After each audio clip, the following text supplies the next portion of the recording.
All right, mga kababayan, mga kaibigan, mga katokis, mga kapots. Kamusta po kayong lahat? And once again, welcome back po dito sa ating mumunting channel, Simply Tokis Vlog. Pag-usapan natin, mga kababayan, itong dalawang bagay. Napakatindi po nito.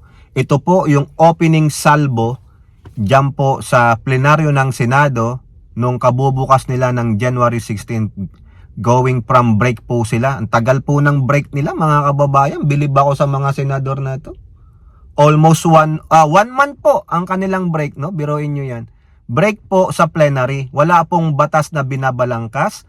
Walang mga privilege speeches, no? So siguro pumapasok sila sa trabaho nila, sa opisina. Yung iba naman nakikipagkita sa mga events na naimbitahan sila, yung pong trabaho nila kasi wala naman silang nire-represent na distrito buong Pilipinas o buong Pilipino ang nire-represent nila. So diyan po mga kababayan, sa opening salvo nila na pag-usapan ang West Philippine Sea. Napakainit po niyan, lalong-lalo na ngayon na nagkakaroon na ng verbal world war ang ating magaling na spokesperson for West Philippine Sea na si Commodore J. Tariela ng Philippine Coast Guard, no?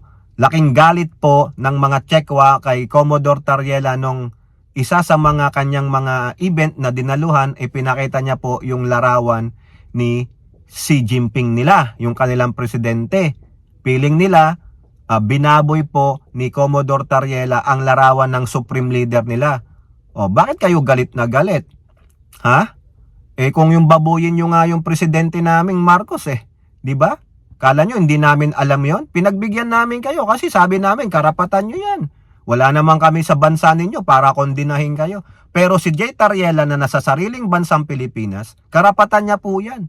There is democracy. Walang sino man pwedeng magpatigil sa kanya kung hindi naman lumalabag sa bounds o sa demarcation line ng cyber libel. He knows what he's doing. It was approved by the authority. 'Di ba? Galit na galit kayo. Gusto nyo patahimikin si Tariela, parang sabi ni Humbak lang Harry Roque. Meron bang amo yan na pwede siyang patigilin? Bakit patitigilin, Harry Roque? Bakit patitigilin? Huwag kang gamol. Hindi komunista ang Pilipinas. Kung gusto nyong tumigil ang mga Pilipino sa pagbalangka sa West Philippine Sea, makipagbardagulan sa mga Chekwa sa West Philippine Sea, sabihin nyo muna sa amo nyong mga Chekwa na kilalanin ang arbitral ruling. Sige nga, sabihin nyo nga yan. Ngayon mga kababayan, sa opening salvo ng plenaryo, nagkanya-kanya pong privilege speech ang mga senador tulad ni Marcoleta na dinidepensahan ng China. Kinontra naman siya ni Hontiveros. Ang maganda dito mga kababayan, noong si Senator Erwin Tulfo na, napanood ko po ang 4 minutes video ni Senator Erwin Tulfo. Napakaganda po. Talagang matapang niyang sinabihan itong China's ambassador to the Philippines. Bago po hindi ko po mabanggit yung pangalan yun, pero si Bong Choy Lak yata yun. Oo, si Bong Choy Lak walang utak. Oo. Dahil sa matapang nitong pananalita laban sa ating mga leader ng bansa tulad ng mga senador o mga mambabatas. Dinipensahan po ni Senator Erwin Tulfo ang mga mambabatas na pumapanig sa laban ng mga Pilipino through Commodore J. Tariela dyan sa West Philippine Sea. Tandaan ninyo, atin ang West Philippine Sea. Ipinagkaloob po sa atin ang territorial rights ng United Nations Convention on the Law of the Sea noong 2016 that we have the rights on our own exclusive economic zone 200 nautical miles from the nearest coastline. Ano ba ang nearest coastline natin? Depende po yan. Now, ang hindi kinikilala ng bansang China, yan. Kasi sabi nila, bogus daw yan. Gago pala kayo Wala kayong mapakitang matibay na ebidensya na meron kayong 11 dash line dyan sa South China Sea. Na kung tutusin sa inyo ang South China Sea, ang sabi nyo lang historical rights. Sabi ng arbitral ruling, nawawala ang historical rights. Dahil pumanig na kayo, naging member kayo dito. Ano ang basehan ninyo Nasaan ang dokumento na nagpapatunay sa inyo ang 11 dash line ninyo? Ginuhit lang ng gago ninyong mga kamay yan. O kami may karapatan. Ayun nagdesisyon pabor sa amin pero ayaw nyong respetuhin and then manghihingi kayo ng respeto. Ayun ang sabi ng Chinese embassy. Begets respect, respect begets respect. Kayo nga di marunong respeto Tapos pag kayo na ang binalikan, kayo na ang binalahura, kayo na ang binardagol, sisigaw kayo ng freedom of speech, patigilin, nek-nek ninyo. Kaya nga sabi po ni Erwin Tulfo, yung unang niya, kung hindi mo alam paano gumagana ang demokrasya sa bansang Pilipinas, umalis ka. Get the fuck out. Sinabi niya po yun. Kaya pinapalakpakan ko po si Senator Erwin. Matapang. Di ba? Get the F out.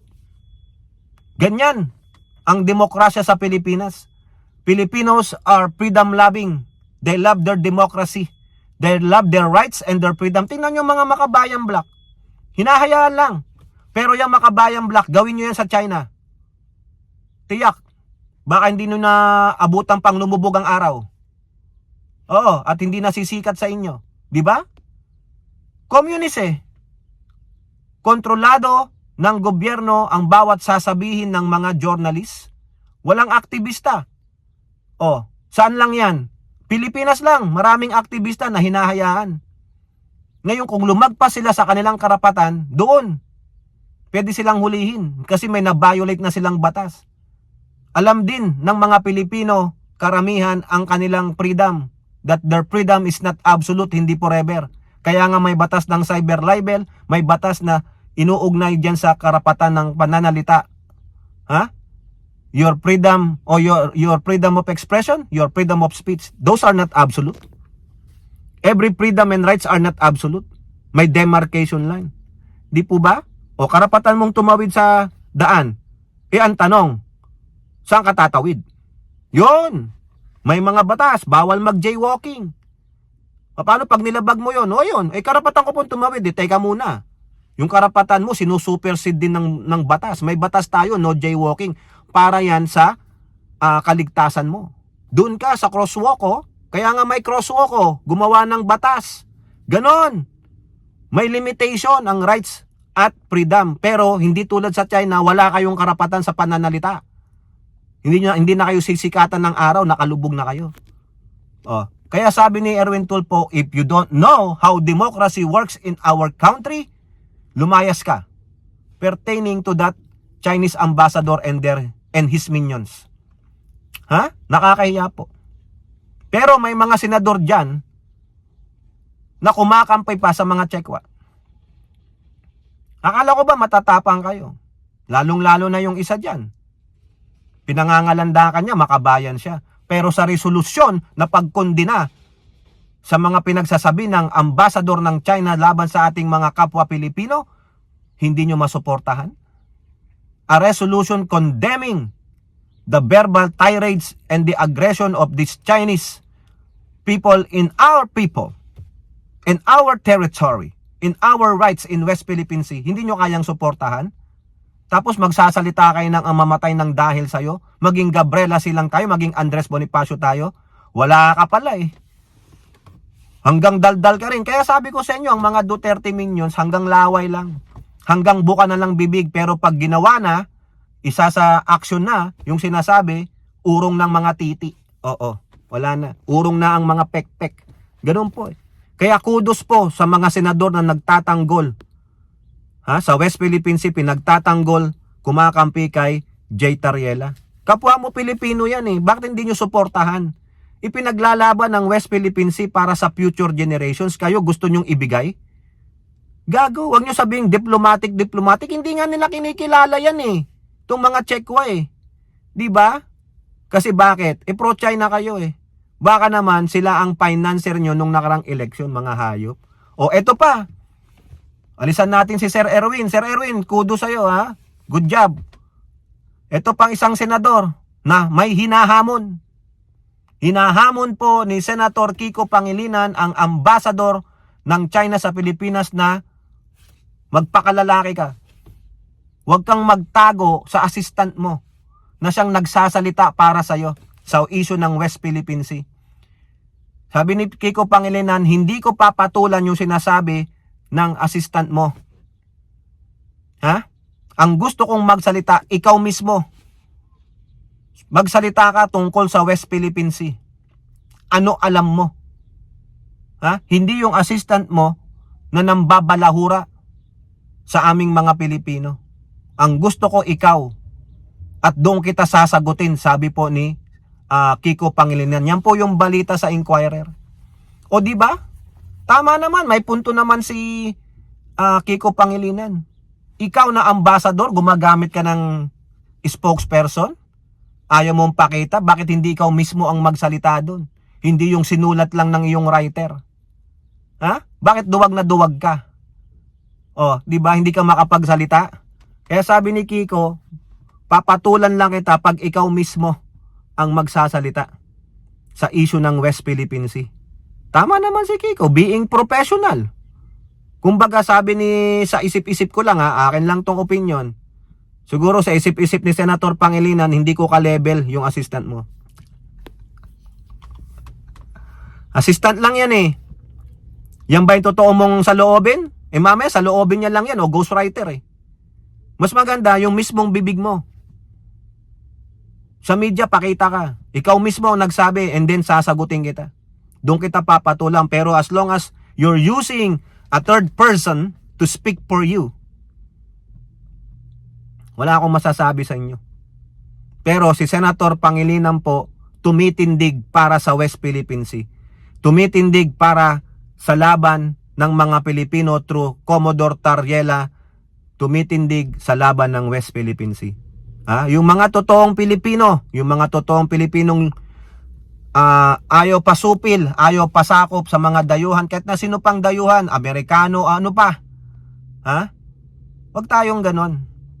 Ninais ng mga ninuno natin, ng mga former leaders natin na magkaroon tayo ng kasirinlan. Yun ang pinapamana sa atin eh. Philippines are for Filipinos. We should not bow, we should not cower to this mga colonies. Inayawan nga nila yan eh. O ngayon kayong mga Duterte minions, Duterte senators, urong ang dila ninyo, ang mga bayag ninyo. Bakit? Lalong-lalo na yung isa dyan na senador nang yabang-yabang pa. Kung makapagsalita, puro laway lang pala, wala sa aksyon. Bakit hindi ka pumirma doon sa resolusyon, Mr. Robin Padilla? Ba't wala kang masabi? Di ba? Nabasa mo ba yung resolusyon? Yun lang. Di ba? Kaya ako po sumasaludo dito kay Senator Erwin Tulfo at Kiko Pangilinan. Sige po, tuloy lang laban natin diyan. I-assert natin ang ating territorial rights, ang ating karapatan diyan sa West Philippine Sea. Kaya nga po may mga awitin tayo, no? Hindi pa po nakakapanood diyan ng ating awit, ating video, music video sa West Philippine Sea. I-share nyo po para lalong maasar ang mga Chekwa. Kung i-report nila, sa YouTube, wala ko pakialam. Okay? So kayo po, ano pong inyong masasabi? Comment down below and don't forget to like and share. Hope to see you in our next videos. Bye-bye. God bless.